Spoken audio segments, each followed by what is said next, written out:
اللہ کے جو پیاروں کے جو معاملات ہیں اس کے اندر رب کی طرف سے بڑی حکمت ہوتی ہے۔ دیکھیں کہ یہ کام اور اس کا یہ فیصلہ، حضرت سارہ رضی اللہ تعالی عنہ کا یہ فیصلہ اور رب کی حکمت اس کے اندر شامل حال ہونا، آج اس کا یہ فیضان ہے کہ مکہ المکرمہ آباد ہے۔ ہمارے جھگڑے فساد برپا کرتے ہیں، ہمارے اختلافات فسادات برپا کرتے ہیں، ہمارے جو تنازعات ہیں وہ فساد برپا کرتے ہیں۔ اللہ کے پیاروں کے جو معاملات ہیں وہ امت کے لیے خیر کا باعث بنتے ہیں۔ اب حضرت سارہ رضی اللہ تعالی عنہ نے یہ قسم کھائی، اب خواتین کو زیور پہننے کا یہ موقع مل گیا۔ آج سے پہلے یہ معاملات نہیں تھے، آپ نے یہ قسم کھائی، اب یہ معاملہ ہوا تو مجھے بتائیں آپ کی یہ قسم خواتین کے لیے نعمت ہوئی کہ نہ ہوئی؟ اب پھر یہ معاملہ ہوا کہ ان کو چھوڑ آئے۔ حضرت ابراہیم علیہ السلام نے اپنے بیوی بچوں کو لیا، وہاں پر چھوڑ کر آ گئے۔ ظاہری طور پر جو عقل کا قیاس کریں اور اسکالر حضرات بیٹھ جائیں کہ انہوں نے ایسے کیوں کہا تھا، حضرت ابراہیم نے ایسے کیوں کیا، یہ انہوں نے غلط کیا تھا، انہوں نے صحیح کہا، عقل کا قیاس کریں گے تو پھر ایمان سے بھی جاتے رہیں گے۔ اب انہوں نے یہ قیاس کیا، حضرت ابراہیم علیہ السلام تشریف لے گئے، حضرت اسماعیل علیہ السلام اور حضرت حاجرہ کو وہیں پر چھوڑ دیا۔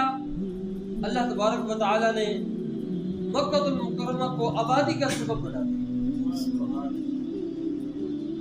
اب حضرت ابراہیم علیہ السلام نے اپنی بیوی بچوں کو لیا اور وہاں پر چھوڑ آئے جہاں آج بیت اللہ شریف ہے، اللہ کے گھر کے پاس چھوڑ آئے۔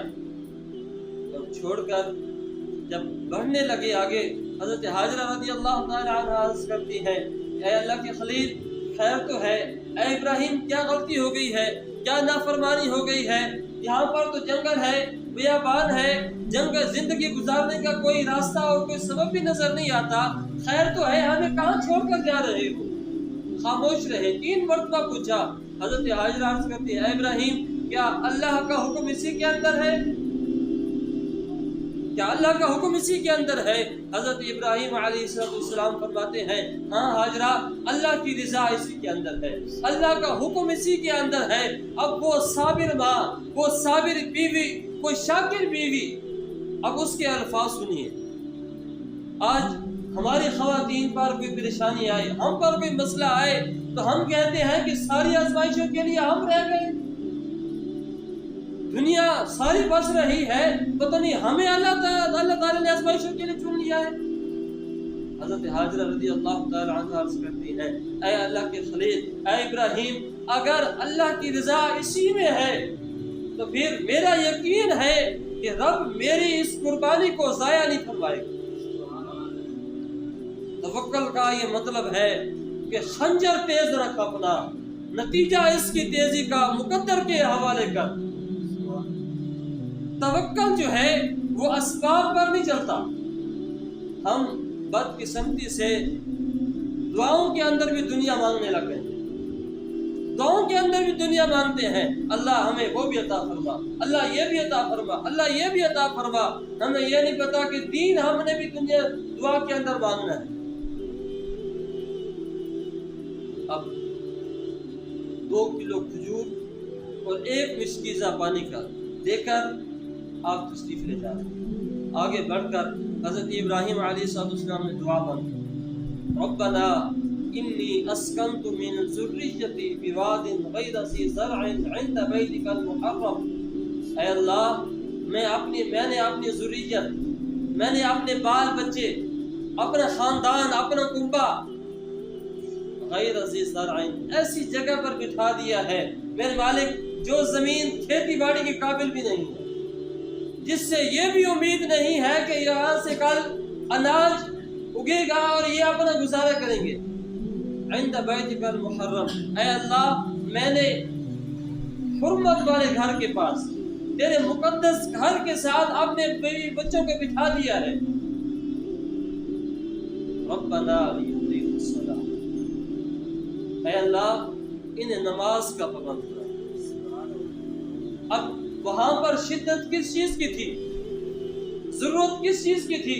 یہ مانگنا چاہیے تھا کہ میرے مولا انہیں رزق عطا فرما، انہیں مال عطا فرما تاکہ یہ اپنا گزارا کر سکے۔ میرے مولا یہاں پر کھانے پینے کی کوئی چیز نہیں ہے، میرا بچہ شیر خوار ہے، دودھ پینے والا ہے، یہ عورت ہے، خاتون ہے، یہ کہاں جا کر اپنا اسباب پیدا کرے گی؟ میرے مولا مہربانی فرما ان کے لیے اسباب پیدا فرما۔ یہ دعا 3-4 قدم آگے بڑھ کر، 3-4 سٹیپ آگے بڑھ کر مانگی، اور سب سے پہلے جو دعا مانگی یہ مانگی میرے مولا انہیں دین پر ثابت قدم فرما، انہیں نماز کا پابند بنا۔ آج ہم اپنی اولاد کے لیے کیا مانگتے ہیں؟ ہم اپنی اولاد کی تربیت کے لیے سب سے اول چیز کس چیز کو رکھتے ہیں؟ ہم دین کو بہت پیچھے رکھتے ہیں اور دنیا کو سب سے پہلے رکھتے ہیں۔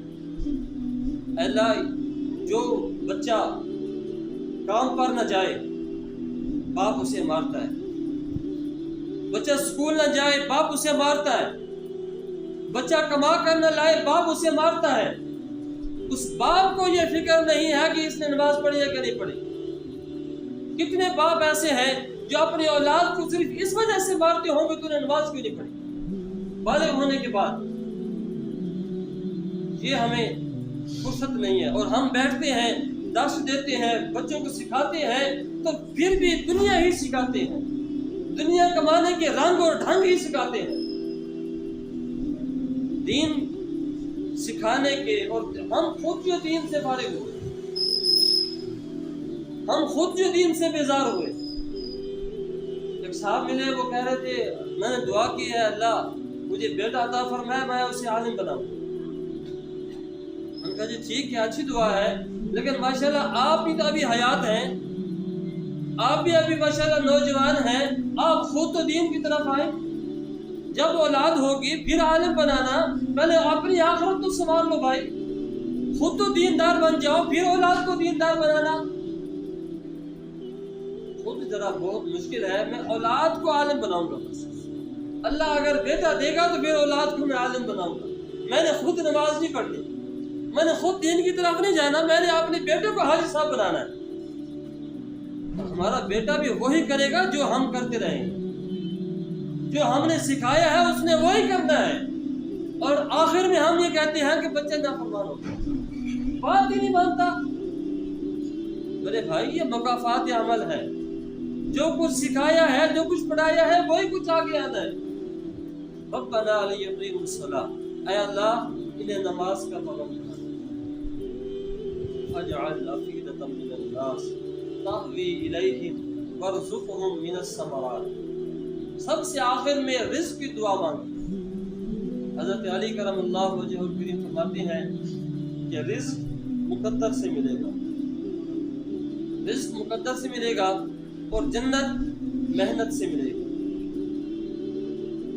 اور ہم نے ماشاءاللہ اس کو الٹ بنا دیا ہے، ہم رزق کے لیے محنت کرتے ہیں اور جنت کو مقدر پہ چھوڑ دیا ہے۔ رزق کے لیے سارا دن دھکے کھاتے ہیں، اور اس انسان کو کیا خبر کہ انسان جتنا رزق تیرے حصے کے اندر جس دن کا لکھا ہوا ہے تجھے اتنا ملنا ہی ملنا ہے۔ اب یہ تیری مرضی ہے کہ تو حلال طریقے سے اختیار کر، حلال طریقے سے اسے لے، یا ناجائز طریقہ استعمال۔ اتنا رقم، اتنا پیسہ، اتنا مال اس وقت اس دن تجھے ملے گا۔ اب یہ تیری مرضی ہے کہ وہ تو سود کے ذریعے لے لے، وہ تو ناجائز طریقے کے ساتھ لے لے، یا اللہ پر بھروسہ کر، رب کریم آسان راستے سے، حلال راستے سے تجھے رزق عطا فرما دے۔ من الثمرات لعلکم تشکرون، اے اللہ انہیں رزق عطا فرما۔ رزق کیسا عطا فرما؟ پھلوں کا رزق عطا فرما، پھلوں کے ساتھ رزق عطا فرما، لعلہم یشکرون، تاکہ یہ شکر کرنے والے بن جائیں۔ جناب والا اللہ کے پیارے خلیل علیہ السلام، اللہ کے پیارے خلیل علیہ السلام، آپ کی زندگی، آپ کا کردار، یہ ساری کی ساری رب کی ذات پر توکل پر مبنی ہے، اللہ کی محبت پر مبنی ہے۔ انسان اپنی جان کے لیے سب کچھ کرتا ہے، اپنے مال کے لیے سب کچھ کرتا ہے، اپنی اولاد کے لیے سب کچھ کرتا ہے۔ یہ تین چیزیں ہیں جس کے لیے دنیا دوڑ لگا رہی ہے۔ حضرت ابراہیم علیہ السلام جب اللہ تبارک و تعالیٰ نے اپنا خلیل بنایا، آسمانوں کے اندر چرچے ہوئے کہ اللہ تبارک و تعالیٰ نے حضرت ابراہیم کو اپنا دوست بنا لیا ہے۔ اب مال کثرت کے ساتھ تھا، بھیڑ بکریاں تھی، گائے تھی۔ اب کچھ وقت اگر ہم پہلے چلے جائیں تو مال جو گنا جاتا تھا وہ رقم کے اندر نہیں گنا جاتا تھا، وہ مال مویشیوں کے اندر گنا جاتا تھا۔ جس کے پاس زیادہ مویشی ہوتے اتنا ہی مالدار تصور ہوتا تھا۔ اب بہت سارا مال تھا، فرشتوں نے کہا کہ اے رب کریم، بہت سارا نواز جو دیا ہے، اگر بہت کچھ ہو تو بندہ شکر تو کرتا ہی ہے، فرما برداری تو کرتا ہی ہے۔ اللہ تبارک و تعالیٰ نے فرمایا کہ اچھا پھر جاؤ آزما لو۔ فرشتے آئے، سائڈ پہ بیٹھ کر اللہ کا ذکر کرنے لگے، سبحان اللہ والحمد للہ ولا الہ الا اللہ واللہ اکبر۔ بس جب یہ الفاظ کانوں کے اندر پڑے نا، حضرت ابراہیم علیہ السلام دیکھنے لگے، یار نظر آنے والا تو کوئی نہیں ہے تو بظاہر تو نظر کوئی نہیں آ رہا، لیکن میرے یار کا نام کون لے رہا ہے، میرے رب کا نام کون لے رہا ہے، اتنی پیاری آواز کے اندر، اتنی خوبصورت آواز کے اندر۔ دیکھنے لگے، ادھر ادھر نظر دوڑائی تو دیکھا کہ ایک جگہ پر ایک بزرگ بیٹھا ہے جو بڑے با ادب طریقے کے ساتھ آنکھیں بند کر کے نظریں جھکا کے رب کا ذکر کر رہا ہے۔ جا کر بیٹھ گئے، سننے لگے۔ وہ جو لذت تھی، اللہ کے نام کی جو لذت تھی، وہ رب کی تسبیح کے اندر جو ذوق تھا، جو جذبہ تھا، جو لذت تھی، اس کو محسوس کرنے لگے۔ اب کچھ دیر ہوئی تو خاموش ہو گئے۔ اب جب یار کے ذکر کا، جب اللہ کے ذکر کا وہ جو نشہ تھا، وہ جو لذت تھی، جب وہ کم ہوئی تو آنکھیں کھولی، یار آواز تو بڑی پیاری ہے، اور نام بھی کس کا لے رہا ہے، جو مالک الملک ذات ہے۔ ایسا کر ایک مرتبہ پھر اللہ کا ذکر سنا، اللہ کا ذکر پھر سنا۔ اب وہ کہتے ہیں جی پہلے تو میں کر رہا تھا اپنی مرضی کے ساتھ، اب اگر آپ یہ ڈیمانڈ کر رہے ہیں تو پھر مال لگے گا، اب مال لگے گا۔ اچھا کتنا مال لوگے؟ یہ جو بکریاں ہیں میں ساری لوں گا۔ ٹھیک ہے، یہ بکریاں لے لو، مجھے اللہ کا ذکر سنا۔ اب وہ پھر شروع ہو گئے، سبحان اللہ والحمد للہ ولا الہ الا اللہ واللہ اکبر۔ اب وہ ذکر کرتے جاتے ہیں، حضرت ابراہیم علیہ السلام مگن ہے۔ کچھ دیر گزری، پھر خاموش ہو گئے۔ پھر کیا ہوا؟ مکمل ہو گئے جی، جتنا مال تھا اتنا ذکر سنا دیا ہے۔ اچھا یار اب ذکر سنا، یہ جو گائے ہے یہ تجھے دے دوں گا۔ پھر ذکر سنایا، پھر دیر کے بعد پھر خاموش ہو گئے۔ اب کیا ہے؟ اب وہ کہنے لگے اب تیرے پاس مال تو ہے نہیں، کہاں سے سنے گا؟ حضرت ابراہیم علیہ السلام فرماتے ہیں، یار ایسا کر، تو یہ جو تو نے مال لیا ہے وہ سفید پوش لگ رہا ہے، تیری یہ فیلڈ نہیں ہے یہ چرانے والی۔ اب یہ جو مال تیرے پاس ہے، تو نے یہ مال چرانے کے لیے کوئی چرواہا تو لے گا، کوئی چرواہا تو رکھے گا؟ جی بالکل رکھنا پڑے گا، مال جو ہے۔ ابراہیم علیہ السلام فرماتے ہیں پھر ایسا کر، تو مجھے اللہ کا ذکر سنا دینا، میں تیرا مال چرا دیا کروں گا، میں تیرا مال چرا دیا کروں گا، تو میرا کام کرنا، میں تیرا کام کروں گا۔ اب جب حضرت ابراہیم علیہ السلام نے یہ فرمایا تو پھر فرشتوں نے کہا کہ اے ابراہیم، اللہ نے جو تجھے یار بنایا ہے، ہم کسی کو یار بناتے ہیں تو سوچتے ہیں کہ بھئی یہ کیسا بندہ ہے، اور میرے رب کی یاری، میرے رب کی دوستی، اور پھر میرا رب جس کو سرٹیفکیٹ عطا فرما دے، وَاتَّخَذَ اللَّهُ إِبْرَاهِيمَ خَلِيلًا، حضرت ابراہیم علیہ السلام کو ہم نے دوست بنا لیا۔ اللہ نے قرآن کے اندر ارشاد فرما دیا، یعنی دنیا کے اندر اعلان فرما دیا کہ میرا یار کسی نے دیکھنا ہے تو ابراہیم ہے۔ اب اس یاری کی پھر قیمت تو ہوتی ہے، اس یاری کی قیمت تو ہوتی ہے۔ پھر جب اللہ تبارک و تعالی ارشاد فرماتا گیا، ڈیمانڈ کرتا گیا، پھر نہ جان کی پرواہ کی، نہ مال کی پرواہ کی، نہ اولاد کی پرواہ کی، سب کچھ اللہ کے راستے کے اندر قربان کر دیا۔ اور یہی درس حضرت ابراہیم علیہ السلام کی زندگی، آپ کے واقعات اور آپ کی سیرت دیتی ہے کہ جب اللہ کی رضا ہو اور ہم اسباب کے محتاج ہو گئے، اللہ کی ذات پر توکل ایسا ہونا چاہیے کہ ہم اس ذات پر توکل کرتے ہوئے کبھی بھی دنیا دار کی غلامی برداشت نہ کریں اور رب کے ساتھ شکوہ نہ کریں۔ اللہ تبارک و تعالی عمل کی توفیق عطا فرمائے۔ وما علینا